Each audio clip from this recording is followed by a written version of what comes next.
ज्ञानदीप लावू जगी। नाथ महाराजांना शांती ब्रह्म म्हटलं जातं। नाथ महाराज शांती ब्रह्म आहेत, गिरजा माता शांती सरिता आहे। कावडीने पाणी जागरी चक्रपाणी वाही, अनन्य भक्ती भावी निळावंदी त्यांची बाय। नाथ महाराजांच्या घरी देव कावडीने पाणी भरतोय आणि 36 वर्ष नाही, अजूनही देव पाणी भरतो बर का। हे सगळीच मान्यता देणार नाहीत, पण सिद्धांत सांगतो। नाथ षष्टीच्या 2 दिवस अगोदर पैठणला जा। नाथांच्या जुन्या वाड्यात एक रांजण आहे, त्या रांजणात पैठणगाव कळशीने पाणी वततं, पण रांजण भरत नाही। ज्यावेळेस भगवंत कोणाचं तरी रूप घेतात आणि त्या रांजणात कळशी वातात, तेव्हाच तो रांजण भरतो, म्हणजे देव अजूनही काम करतो। तेथे देवाची वस्ती। हा बसणारी म्हणते गप्पा ऐकाय मोकळो नाही आम्ही एक तर देव नाहीच, इथून सुरुवात होती काय कायची। देव येणंच कसा, देव नाही म्हणणार बरेच आहे मायबाप, पण देव आहे हे मान्यच करावं लागन। मला म्हणलं दुधात तूप आहे का, आहे ना, दिसतं का, मग नाही का, आहे, कधी दिसन मंथाने नवनीता कैसे घे आनंद। मंथाने नवनीता कैसे घे आनंद। नवनीता कैसे घे आनंद।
दुधात तूप आहे पण कधी दिसल, मंथोनी नवनीत तैसे घे अनंता, वाया व्यर्थ कथा सांडे मारू। दुधात तूप आहे, मंथन करावं लागन, लाकडात अग्नी आहे, घर्षण करावं लागन, जगातच देव आहे पण भक्ती करावं लागन। सगळी मान्यता देत नाही। एक जण मला म्हणा देव दाखवा, दिसली ती गोष्ट खरी म्हणतो। लाईटच्या पोल पशी उभा होतो, ह्या पोलवर त्या पोलवर लाईटच्या तारा गेल्या, मला लाव ताराला हात, मला करंट बसेल ना, म्हणलं करंट दिसतो का, नाही मला दिसत नसतो पण बसतो। हे बी तसंच आहे, दिसत नाही पण आहे, कसे ते बोटाने दाखवू तुला, घे अनुभव गुरुच्या मुला। त्याला मंथनच करावं लागेल नाही बाप, असं कोणाला। तसं ते पैठणमध्ये एक नास्तिक होतं माय बाप, ते म्हणा हे एक तर देव नाहीच, पैठणला येतो पाणी येतो रांजण भरतो। जर तसं असेल तर ह्यो पठ्ठ्या देवाचं दर्शन घेणार, त्याचा मित्र मला कसं काय घेणार, मला रांजणापाशी खुर्ची टाकून बसतो म्हणला, ज्याच्या हातून रांजण भरण त्याचं गपकुनी दर्शन घ्यायचं, होईन का ना देवाचं दर्शन बिगर कष्टाचं। तुझ्या बापाची पिंड वय हे तर जिंदगी गेली गंध उगाता उगाता आमच्या स्वप्नात याय नाही, तू लागला खुर्ची टाकून बसायला वय तिथं देवाचं दर्शन घ्याय नासत्यात नमुनं काय काय टाकली खुर्ची मायबाप रांजणापाशी, भले मोठे रांग लागलेली पैठणला, आणि प्रत्येक पैठणमधल्या माता मावल्या त्या रांजणात पाणी वाचायला येत होते। ह्याने आदल्या दिवशीच बायकोला दम टाकून ठेवला होता, आका पैठण गाव येईन पण तो यायचं नाही। ती म्हणली परंपरा परंपरा बिरंपरा बघू, मी सांगतो ते ऐक, अजिबात यायचं नाही, माझा विश्वास नाही। ते म्हणजे ठीक आहे तुम्ही म्हणसान तसं। आता ते जवळ नवीन लग्न झालं म्हणून ते ऐकण्यात होती, आणि नवीन नवीन ऐकत येतच, नवीन नवीन बघा ना किती नवीन नवरी तर शुद्ध बोलते, इव्हा टिव्हा मालकाला म्हणते तुम्हाला जेवायचे कॉम, कशाला जेवण, ते मरायला इतकी शुद्ध भाषा ऐकलं त्याचं, त्या वरच्या अनुस्वाराने पोट भरते त्याचं। नवीन नवरी अनुस्वार का देत असून बा, अहो ऐकलंत का अर्बाहिर रे का काय, ती सरळ बोल ना, ऐकलंत कान पाहिजे कान उग काहीतरीच शुद्ध भाषा। पण अनुस्वार किती दिवस, 1 वर्ष, वर्षाने म्हणते गिळायचंय का नाही, 2 वर्ष म्हणते हाताने घेऊन गेला, ह्यो 3ऱ्या वर्षी मग तो सप्ता का उभा राहायचा रे, पंक्तीव जातो पण घरात नको, काय उपयोग आहे सुखाने नसल्या। पती पत्नीत जरा एक विचार ठेवा, आणि खरं सांगतो पत्नीचा सुद्धा जरा मान ठेवायला शिका पुरुष मंडळी. तुमचा सगळा प्रपंच बिचारा माता माऊल्या हँडल करतात आणि शेतकऱ्याचा 90% प्रपंच महिलाच हँडल करते. बिचाराला राग नाही, लोभ नाही. शेतकऱ्याच्या नवरा बायकोचे कधी भांडणं होत नाही. चुकून झाले नवऱ्याने ठोका टाकू त्या फुसफुस करते, रुसून जाते, दाहरा काढाय परत महागारी. शेजारीने म्हणले 1.5 महिना येणार नव्हते, 1.5 तासात काली म्हणले त्यांचं ऐकून काय दुधाचं नुकसान करू का मग मर. तुमचे जे कडक टोप्यात ना, तुम्ही काय गप्पा हाणता हे ह्यांचा पाठिंबा नाही तर तुम्ही अरा तुमचं बरंच हाल झालं असतं. हे तुमचे संसार सगळ्या म्हणून तर तुकोबारा म्हणले पाय लक्ष्मीचे यावे. तुकोबारा कोणाला बी काकुलते यायला मोकलेत का काय, पण आईचं महत्व तुकोबारा कळालं म्हणून तर म्हणले मी आईच्या चरणावर नतमस्तक होतो. तसं जरा कधीतरी महिन्याला मी थोडा जरा जेवण करायला बसलं कधीतरी म्हणे जा भाजी छान झाली, चपाती मस्त आहे, काय काय अडचण आहे बा, चांगलं झालं, एवढे जीव ओतून त्या स्वयंपाक करतात, पण नाही तुमची जीभ उचलणार का. हे सगळं अवघड परिस्थिती माय बाप. जरा कधीतरी चांगल्याला चांगलं म्हणाय शिका जरा. बिचारा माता माऊल्यांमुळे शेतकऱ्याचा सगळा प्रपंच होत असतो. महिला मंडळ म्हणते ना आज खरा महाराज भेटला गाड्या. नाही ते खरीच आहे, जे ती महाराज येतोय नुसता महिलांना जोड उठितोय, महिला अशा महिला तशा. अरे तो महिला होऊन बघ म्हणजे त्यांच्या काम किती करावं, महिलांकडून शिकावं. 8:05 उठून रात्री 11 पर्यंत हाय का कोणाची तेवढी करण्याची दानत. तुम्ही काय काम करताय, तुम्ही मोकार गावात गप्पा हानीत बसता, सकाळी 7ला दूध घालायला जाता आणि 12 पुतोर गावात काय काम असतं रे तुमचं. 7ला गावात जाता तुम्ही 12 पुतोर दूध घालता म्हणजे तुमची डेअरी कोणच्या कंपनीची. 5 तास दूध घालतो, दूध 7.5 लिटर आणि 5 तास इतकं गावात तुम्ही काय कुटाळ खोरावाने गप्पा हानीत बसता बा. मोकारच उग 7 ते 12 काम किती करावं ह्यांच्याकडून शिका. उठून स्वतःचं आवरून, मुलाचं आवरून, मुलीचं आवरून, मुलीची वेणी फणी करून, डबा बनवून, मुलाला शाळेत पाठवून, सासू सासऱ्याचं आवरून स्वयंपाक रेडी, रानात जाते तरी तुम्ही गावात गप्पा आणता. अमेरिकेत हे चाललंय, जपानमध्ये ते चाललंय. अरे अमेरिका आणि जपान लय लांबचा विषय. रानात गवात उगवले ती काढा ती बघ, त्या लेवलची माणसं लय इथं. शेतकऱ्यांनी सुद्धा आपल्या चुका मान्यच केल्या. 5-5 तास सकाळ सकाळ काय गावात काम आहे आणि परत म्हणायचं शेती परवडत नाही. कामच करण्याची प्रवृत्ती नाही तर परवडन कशी. सगळ्या चुका सरकारच्यात असं नाही ना. करताय का काम कोण. प्रवृत्ती थोडी वाढवा. कर्मदेवता जर कोणाला प्रसन्न असेल तर आमच्या महिलांना थकतच नाही. मग काम म्हणजे सारखं काय ना काय चालूच असतं त्यांचं महिला. आणि ही वस्तुस्थिती, ही स्तुती नाही. विडल पती पत्नी एक विचार ठेवा. ती बसलं रांगणापाशी खुर्ची टाकून, हे तर आपला विषय चालू आहे. आणि बायकोला आदल्या दिवशी सांगितलं तो यायचं नाही. ठीक आहे म्हणजे नाही येत. भली मोठी रांग लागलेली, रांगणापाशीच खुर्ची टाकून बसला. ज्याच्या हातून रांजण भरण त्याच्या हातून दर्शन घ्यायचं. देवाला टेन्शन आलं, नमुनाच भेटलाय म्हणले जरा. दर्शन तर द्यायचं नाही, रांगणात तर पाणी वाटायचं, काय करायचं बुवा. पण देव येतो तो शिरोमणी चतुराचा. देव चतुरा, देव चतुरा,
एकदा नाही दोनदा टाकले देव चतुर आणि देव चतुर.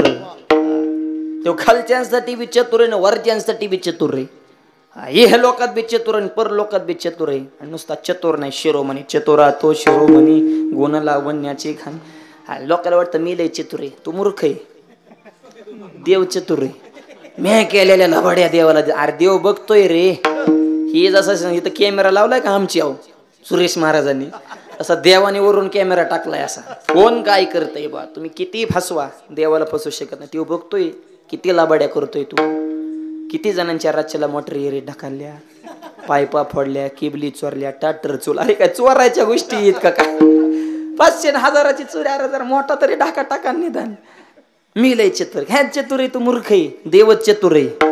म्हणजे ह्याला तर दर्शन द्यायचं नाही आणि रांगणात पाणी वाटायचं. काय करायचं? देव चतुर. देवानं अशी आयडिया केली, विठेवनं उडी टाकली आणि जी खुर्ची टाकून बसलाय त्याच्या बायकोचं रूप धारण केलं, पत्नीचं. शेम टू शेम पत्नीच.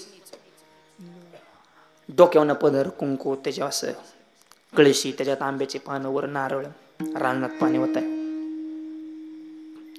आणि आता काही काहींच्या मनात बायकोचंच रूप काय घेतलं असं नव्ह, ह्याला तर म्हणायचं चतुर. दुसरं जर कोणतं रूप घेतलं असतं तर त्यांनी माणसात दर्शन घेतलं असतं ना. बायकोचं दर्शन माणसात घेईन का? नाही. घरात मस्त लोटांगण घालीन, ओम नमः शिवाय गडावाडा लोळचीन, पण माणसात कुठं जमत असतं? नाही नाही, ह्यालाच म्हणायचं चतुर. बायकोचं रूप धारण केलं आणि देव रांगेला लागले. आणि ह्याने बायको कुठं असं लांबूनच दिसलं, म्हणलं अर येऊ नको म्हणलं तरी आपलं गबाळ आलेलं दिसतंय. मंडळी दिसल्यावर ह्यो बिगडी खुर्चीतच फोगायला लागला. देव बघायचे ह्याच्याकडे, ह्यो बायकोकडे. ह्याने बघितलं की देवाची लगेच नजर खाली. लाजत मार देवाला काय ते चतुरात शिरोमण, त्याला काय लीला करायच्या सांगावं लागतं. त्याला असं खनाखोनाने व्हायबलच करून टाकला. कशासाठी बसलो हेच त्याच्या ध्यानात नाही. बायकोकडे बघन माय बाप त्याला काहीच कळा ना. बायकोकडेच बघायचं. हळूहळू हळूहळू देव पुढे आले. नाथबाबांचं स्मरण केलं, डोक्याला कशी हातात घेतली, रांजणामध्ये पाणी ओतलं आणि रांजण फुल भरून व्हायला. आणि रांजण भरून वाहिल्यानंतर ते उठून उभा राहिला. मला कशाचा देव आणि कशाचे देवी? माझ्याच बायकोच्या हातून रांजण मारला. ती झाली देवी, मी झालो देव. जोपर्यंत भगवंत तिथं आहे तोपर्यंत त्याची ती मानसिकता. आणि एकदा देव पुढे निघून गेले की ह्याच्या डोक्यात परत गणगण सुरू. बायकोला येऊ नको म्हणलं तरी कस काय आली? पहिल्या येशवात गेलं ती परत कस काय आली? डायरेक्ट घर गाठलं, बाहेर ये. माझा शब्द का मोडला? ती म्हणली मी आलेच नाही. लवाड बोल. हे तर म्हणले कळशीन त्याच्यावर नारळ ठेवला, दिसतंय का? मी अजून आलेच नाही. मग ह्याच्या लक्षात आलं ते आपलं गबाळ नव्हतं, ते जगाचं गबाळ होतं. आपला कार्यक्रम करून देव गेला पण आपल्याला कळायला सुद्धा नाही. दर्शन तर लांबच राहिलं पण खानाखोनानेच लोक करून टाकला आपल्याला. उत्तर ऐका, सिद्धांत संपला. नाथ महाराजांच्या घरी देव फक्त त्यावेळेसच काम केलं असं नाही. अजूनही देव भक्ताच्या घरी पावत येतो, धावत येतो, थरा धरून राहतो. नाथ महाराज शांती ब्रह्म आहेत, गिरजा माता शांती सरिता आहे. नाथ महाराजांना राग यावा म्हणून गावातले टवाळखोराने माझ्या एक जणाला सुपारी दिली. म्हणे जा नाथ महाराजांना रागाला 500 रुपये देतो तुला. आणि चांगल्याला पहिल्यापासून त्रास आहे बरं का. खरं जागा त्रास होणार, डुप्लिकेट करा. राम राम हे असंच आहे. आणि ही म्हातारी कोतारी जुने गप्पा हाना बसल्या. त्यांचं फेमस आहे की माणसं आता बिघाली, पूर्वीला चांगले माणसं. तू गप्पा, पूर्वी नाही, पूर्वी असलेच होती, फक्त त्यांचं व्हायरल होत नव्हतं. त्याची पूर्वी चांगली होती. आणि पूर्वी जर माणसं चांगली होती तर मावलीची जोडी फाडली असते का? गाथा पाण्यात टाकला असता का? छत्रपतींच्या घरात राजकारण निर्माण केलं असतं का? विवेकानंद लोकांनी आक्षेप घेतला असता का? सीतेला अग्नी दिवे द्यावं लागलं असतं का? कृष्णाला गावळ्याचा परवाना लोकांनी हिनवला असतं का? मग माणसं चांगली होतीच कवा? ए पिंपरी कोलंदर. हे माणसं पहिल्यापासून अशीच आहेत. तीच माणसं आहेत, फक्त आडनाव बदलून जन्माला आल्या. क्वालिटी तीच, खऱ्याला त्रास होणार पण त्याच्यावर मात करून जो पुढे जातो तो खरा वीर आहे. विठ्ठल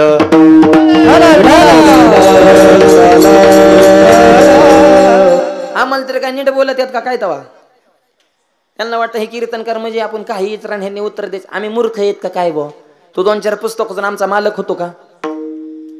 कीर्तन करताना धोतर का घालता? जीन पॅन्ट करू का? उग काही प्रश्न. जेवताना ताटाच्या कडेने पाणी का फिरवतं? मला मुगे आत येऊ नाही म्हणून. एक मला तुकाराम महाराजांना नेला विमानाला, तर विमान कुठं उतरलं? तुझ्या बापाच्या रानात. गरोडला काय जागा लागत होती काय? म्हणजे आमची श्रद्धा आहे, आमचा तुकोबर आहे, आमचा प्राण आहे, आमचा अभिमान आहे, आमचा आम्ही ठरवू. उग काहीतरी तसल्यांची संख्या झाली जास्त. उग काहीतरी वाचायचं नाही तर टुरटुर हे असं. अरे आम्ही काय तुझं नौकर आहे का काय तुझी उत्तर द्यायला? एक म्हणला पंढरपुरात विठ्ठल पुढं रुक्मिणी माग का, पांडुरंगाने रुक्मिणीवर अन्याय केला. म्हणलं तुझा एवढाच प्रश्न, रुक्मिणी माग का? म्हणला हा. म्हणलं तू विठ्ठल, तुझी मंडळी रुक्मिणी, तुम्ही दोघं मोटरसायकल बसले, तुझी रुक्मिणी कुठे बसती? ते मला मागच असते. मला आमचं तसंच आहे, उलट आमची रुक्मिणी 25 जागा सोडू नये. आमची पंढरपुरातली 25 देवापासून लांब आहे. आताची रुक्मिणी आया आया आया आया, ड्रायव्हरच कळाना कोण आहे. रुक्मिणी विठ्ठलाच्या बी पुढे मुंडका काढते. अरे विठ्ठलाचा जीव चालला गिर टाकू टाकू, त्याला पेट्रोलला पैसे राहिले, ते बिडीला महाग झाले, त्याची क्लच मध्ये बोट गावत्यात, त्याला दिवसा अंधारा येतात. रुक्मिणीने पुढे मुंडकं काढल्यावर काय धर्म आचार विचार काय राहिलंच नाही. अजून तरी खेड्यापाड्याने माझ्या वारकरी संप्रदाय आहेत, ज्ञानोबा तुकोबाऱ्यांचे विचार असे सत्य होत्यात, ज्ञानेश्वरीचे पारायण होत्यात, म्हणून तरी माणसात नाही तर माणसं अरा फार अवघड झाले नाही बघ. आणि माणसं कसे सांगू का, अनंत वाचाळ बरती बर, अनंत वाचाळ बरती बर, अय्या कैचा गोपाळ पद हरे हरे बाबा हरी मुके मना हरी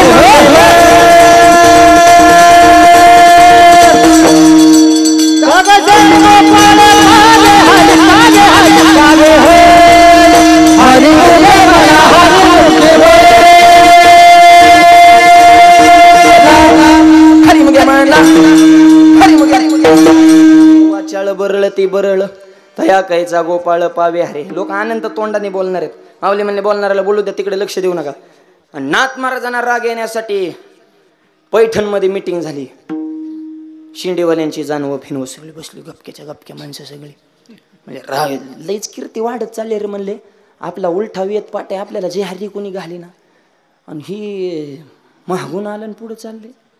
प्रगती खपत नाही. कुत्र्याला दुसऱ्या वाहनाची गती, माणसाला दुसऱ्याची प्रगती, आणि साधूला समाजाची अधोगती आवडत नाही. म्हणजे आपल्यापेक्षा पुढं काहीतरी केलं पाहिजे बंदोबस्त. म्हणजे राग आणणारे ठीक आहे. राग येण्यासाठी एक माणूस मी बघ चप्पल घालून नाथबाबांच्या देवघरात गेला. महाराजांची पूजा चालू होती. नाथबाबांनी त्याच्या चप्पल काढून बाजूला ठेवली, ताट घेतलं, ताटात पाय ठेवले, पाद्यपूजा केली, गंध अक्षदा फुलं वाहिली, आणि त्याची ववाळणी जो चप्पल घालून गेलाय त्याची. म्हणलं जरा उलटाच डाव पडला रे. नाथ महाराज म्हणले दादा माझ्याकडे बरेच मंडळी येतात, पण चप्पल उंबरट्याच्या बाहेर काढून येतात, पण तुमचं माझ्यावर इतकं प्रेम आहे की तुम्ही चप्पल काढण्याचं सुद्धा विसरलात. काय तुमचं अंतकरण मोठे. नाही नाही नाही नाही, अशी अंतकरणाचा माणूस मी आजपर्यंत बघितलं नाही. रडलं ती, मी केलं काय झालं काय, पण परत 500 दिसल्या परत पेटून उठलं. म्हणलं अजून एक म्हणला काहीतरी आता राग आला. त्याला गरज होती माय बाप. जेवण केल्याशिवाय जायचं नाही. पुरणपोळी नाथ महाराजांना रोज होत होती बरं का, सणाला नाही. नाथ महाराजांच्या घरी रोज पुरणपोळी असायची, आणि तुपाला वगराळ होतं, बादलीने तूप होतं नाथ महाराजांच्या घरी. तूप वाढाय वगराळ होतं. आता वरणाला आहे, आता तुपच राहिलं नाही ना. आता तूप म्हणलं की चूप. लय चिकाट माणसं काय काय असतात, तुपाला हातच त्यांचा वाहत नाही. एका गावात पंक्तीला गेलो, एक माता मावली तुपाडा आली, एका तुपाची वाटते दुसऱ्या हातात त्याने दाबण आणलं. मी म्हणलं डोळं फुडते का काय वाय, दाबण कशाला आणले, तुपाचा आणि दाबणाचा काय संबंध आहे बा. आणि मग ते आमच्या जवळ आले ना, आमच्या वरणाच्या वाटीत दाबणाचा शेंडा तुपाच्या वाटीतून आमच्या ताटात ज्ञानबा तुकाराम शेंड्याने तूप. मी म्हणलं ताई एक नंबर पद्धत आहे तूप पडण्याची. म्हणलं हे तर काहीच नाही. आमच्या जर जाऊ बाई आल्या ना म्हणलं पाठवा जाऊला, तिथं सुईच घेऊन आली. म्हणलं वाह एकाहुनी बळी रे, असू दे म्हणलं. आणि म्हणले हे तर काहीच नाही. आमच्या जर आत्याबाई आला ना पाठवा म्हाताऱ्याला, म्हातारे आले तूप वाढायला, हातात परातीत इसतो. मी म्हणलं पोळी होते का काय इसतो, आणि परातीत इसतो. तुपाचा एकच थेंब इस्त्यावर टाकला ना, अख्ख्या पंक्तीला नुसतं धुपान तुमेव माता पिता तुमेव बंधू. मी म्हणलं हिने तो दुर्रावच कार्यक्रम केला. अरे लय चिकट माणसं असतात म्हणे, म्हणजे पैसा लय पण त्यांच्या दानतच नाही. खरंच सांगू का, दान करायला, सौजन्य द्यायला, पंगत द्यायला पैसा असावा असं नाही, फक्त त्याच्या अंतकरणात दानत पाहिजे, तो दान देऊ शकतो. कुणाची काम नाही. पैसा काय ज्याच्याकडे लय पैसे तेवढंच दान देतो असं नाही, लय पैसे ते उलट देत नाही. उलट शास्त्री हे गरीबच की सप्त बिप्त करतात. आणि काय काय लय पण असे उदारतच नाही, नुसता हात असा महाग येऊ द्या. अरे कधीतरी जाऊ द्या ना मूर्खा. सुशिक्षित माणूस रस्त्यावर उभा होता, बेकार आहे तिथे गेला, साहेब काय रुपया 2 रुपये, चाल रुपया सुद्धा नाही चाल फाटका तुटका साजरा चल आलं का, साजरा बी नाही का, भाकर तुकडा चाल ते मला रुपया नाही, साजरा नाही, तुकडा नाही, मग इथं कशाला थांबलाय, चल की माझ्या संग भीक मागाय, 50 तुला 50 मला, म्हणजे पैसा आलाय पण दानत नाही. आणि एक सांगू का पिंपरी कोलदर, तुमच्या संसार रूपी धरणात भरपूर पाणी साठवा, पण संजय महाराज धरण किती मोठं असलं तरी सुनील महाराज त्याला सांडवा ठेवा लागतो. धरणाला सांडवा जर ठेवला, ओव्हरफ्लो झालेलं पाणी तिकडून असं ट्रान्सफर करून द्यावं लागतं, हे काढलं धरणातलं पाणी शाबूत राहत असतं. तशा तुमच्या संसारूपी धरणात पैसा रूपी भरपूर पाणी साठवा, पण अन्नदान, ज्ञानदान, सौजन्य, मंदिराचा जीर्णोद्धार, दिंडीला पंगत, हे असा जरा सांडवा ठेवा थोडा, म्हणजे हे काढलं पाणी वाचन शाबूत राहील. नाही तर एकदा का धरणाचा दरवाजा फुटला ना, जाग्यावर आउट होची. दान उदार अंतकरणाची माणसं आता राहिली नाही. नाथ महाराजांच्या घरी तूप होतंय, कमी झालं, तूप होतं, हे तर आपला विषय चालू आहे बरं का. तूप वाढलं, पुरणपोळीचा स्वयंपाक, आणि आई साहेब तूप वाढायला गिरजा मात्या नाथ महाराजांचे धर्मपत्नी शांती सांगतो, नाथ महाराजांना राग यावा म्हणून तो सद्ग्रस्त आमच्या गिरजा मातेच्या खांद्यावर जाऊन बसला, तरी नाथ महाराजांना राग आला नाही. नाथ महाराज म्हणले, गिरजा अगं बाळ खांद्यावर आहे बरं का, आणि हळू संभळ, नाही तर कामाच्या नादात बाळ खांद्यावरनं खाली पडन. आणि मग गिरजा माता म्हणल्या, ओ स्वामी मी आपल्या हरिपंडितला सांभाळते ना, तसं हा माझा दुसरा हरिपंडितच आहे, मला मुलांना सांभाळायची सवय, तुम्ही अजिबात काळजी करू नका. अहंकार गेला आणि दर्शन घेतलं, नाथ महाराज मला माफ करा, आजपासून तुम्ही माझे पिता आणि गिरजा आई साहेब माझ्या माता, याला म्हणायचं शांती. दया, क्षमा, शांती. जे प्रश्न वादाने सुटत नाही ते शांतीने सुटतात. त्याच्यामुळे पोरं स्वर जरा काही झालं की बघतो, बघू नको, मूर्खावणी बावळाटवणी फिरू नको, जरा असं जरा सामोपंचाराने जरा मार्ग काढा, जरा विडल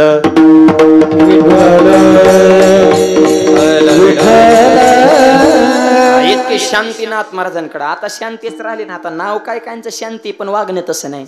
नाव शांती नसलेली भांडणं आणती. नाव गंगाधर आंगू नाही महिनाभर, नाव निर्मला घरादाराला बुर्रा आला, दसरा काढकी गावात नुसता घरात फोपटा, नाव निर्मला काय करायचं नावाला, नाव ज्ञानेश्वर पेल्यावर सापडत नाही, घर नुसतं डुलत. बघ आता नाव माऊलीन दनादन बाटल्या फोडतो, काय नावाला जाळायचं यार, नावाप्रमाणे जरा वरतून एक बी ठेवा. विडल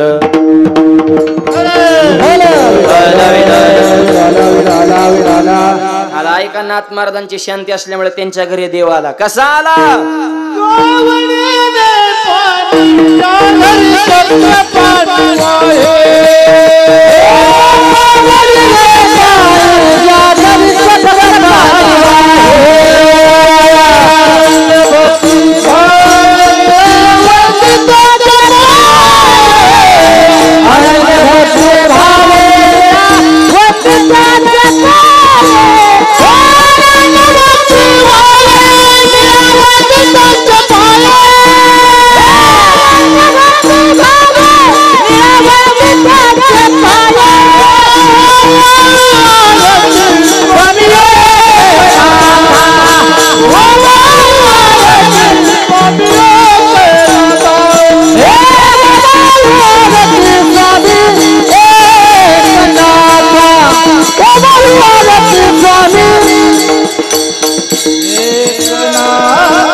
कावडीने पाणी जागरी चक्रपाणी वाही, अनन्य भक्ती भावी निळावंदी त्यांचे बाय.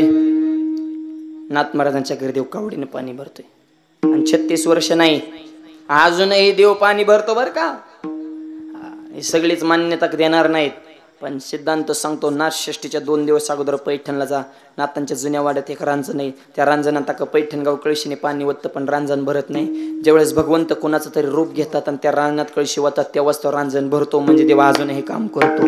तेथे देवाची वस्ती. नाथ महाराजांच्या घरी देव फक्त त्यावेळेसच काम केलं असं नाही, अजूनही देव भक्ताच्या घरी पावत येतो, धावत येतो, थरा धरून राहतो अभंगाच्या दुसऱ्याच्या.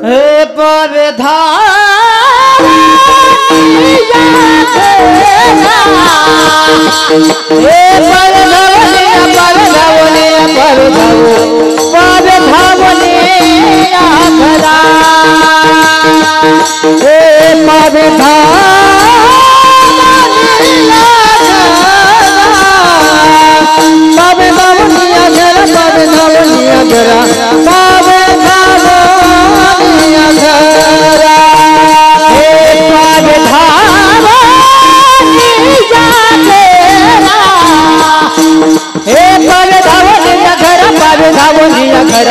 पावे धावले या घरा पावे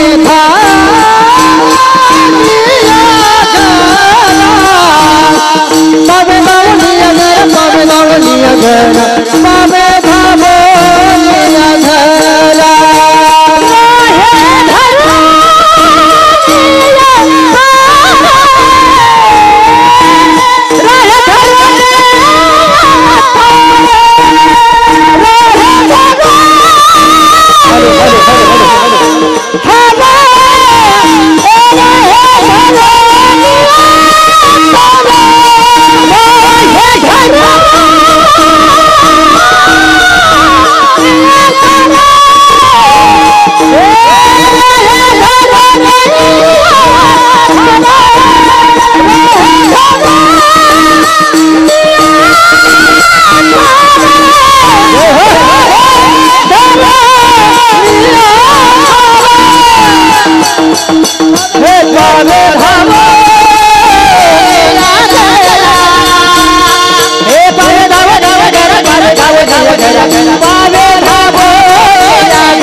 वाजवा टाळ्या एकदा जोरदार.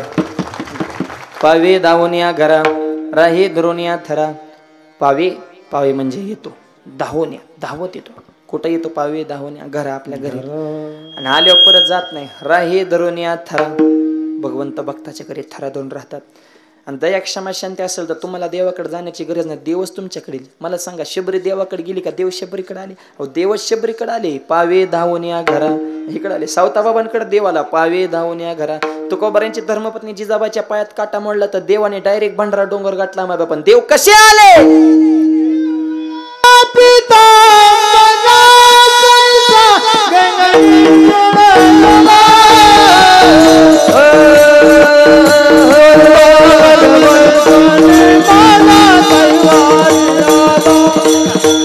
गरुडावर बसून माझा तलवार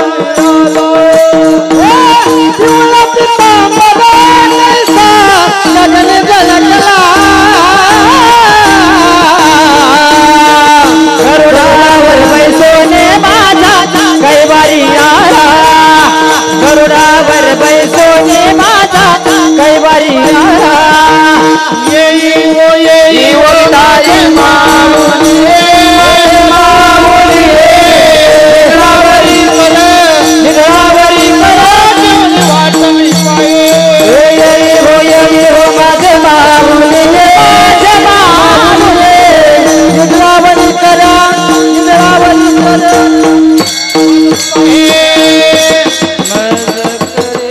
देवाने डायरेक्ट भंडारा डोंगर गाठला. जिजाबाईच्या पायात काटा मोडला होता. देवाने लहान मुलाचं गोरायकाचं रूप धारण केलं. म्हणजे मी काढू का काटा? जिजाबाईने बाळा तुला लहान आहे, तुला नाही जमणार काटा काढा. देव म्हणत म्हणले आता पुतरले मोठमोठ्याचं काढलं काट. हळूच काटा काढल्या म्हणले तुझं नाव काय? देव म्हणले माझं नाव सांगितलं तुम्ही दगड घ्यायचा हाणायला. आणि जिजाबाईचं देवाचं जमत नव्हतं ना. म्हणजे नाव नको सांगू, गाव सांग. म्हणले माझं गाव पंढरपूर. म्हणजे मग तिथला इठ्या तुला माहिती का? आता हेच होता ना. हा पण मग देव मागे सरले म्हणले मीच आहे. मग जिजाबाई महागन देव पुढत, कारण जिजाबाईने देवाबरोबर वाद घातलाय, पण तो प्रेमाचा वाद आहे. करिता स्वामी सवे वाद अधिका अधिका आनंद. प्रकरण तुकोबारांकडे गेलं. तेव्हा जिजाबाईला विचारलं का वाद घालते? म्हणले ते माझ्या पायातला काटा काढण्यासाठी. जसा देवा तू आला तसा माझ्या पोटचा गोळा दुष्काळात अन्न करता ज्यावेळेस मृत्युमुखी पावला त्यावेळेस धावून आला ना. आता येऊन उपयोग का? हे आईचा अंत करणे बरं का. सांगण्याचा उद्देश जिजाबाईने देवाचं काहीच केलं नाही, भजन नाही काय नाही. ते देवाचं तिचं जमत बी नव्हतं, पण तरी सुद्धा पावे धावून घरा का जिजाबाईच्या अंतःकरणात सुद्धा सुप्त रूपाने दया क्षमा शांती. जिजाबाई आपल्याला सगळ्यांनी कडक दावली, अशी होती तशी होती, नाही नाही, जिजाबाई सारखं तुकोबांवर प्रेमच नव्हतं मायबाप. आणि वारकरी संप्रदायात एक सांगतो, तुकोबाऱ्यांपेक्षा जिजाबाईचे उपकार जास्त. जिजाबाईने तुकोबाऱ्यांच्या अन्न पाण्याची व्यवस्था केली नसती तर कदाचित 42 वर्षाचं जीवन तुकोबाऱ्यांचं आपल्याला पाहिलं असतं की नसतं, हा प्रश्नचिन्ह राहिला असता. हे सगळे जिजाबाईचे उपकार आहेत. आणि म्हणून तिच्या पायातला काढण्यासाठी पारवे धावून या घरा. आल्यानंतर अजून मी देऊला थरा धरून आहे, नांदे तया घरी दैवत पंढरीचे राहे धरून या थरा. पण त्यासाठी भगवंताचं भजन महत्वाचं. एकदा हाताने टाळी मुखानं नाम, सगळ्यांनी मोठ्या प्रेमानं भजन करायचं. विठोबा रखुमाई